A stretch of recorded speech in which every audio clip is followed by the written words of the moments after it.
Minsan ba nasabi niyo sa mga sarili ninyo na huwag niyo na lang akong bigyan, Lord, kung sasaktan niyo ulit ako?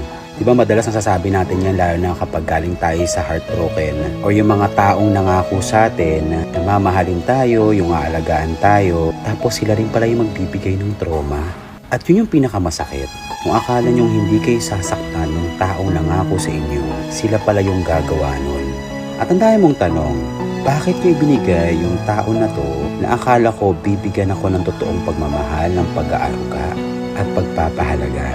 Pero lagi nilang sinasabi, merong dumarating na mga tao para bigyan tayo ng aral sa buhay.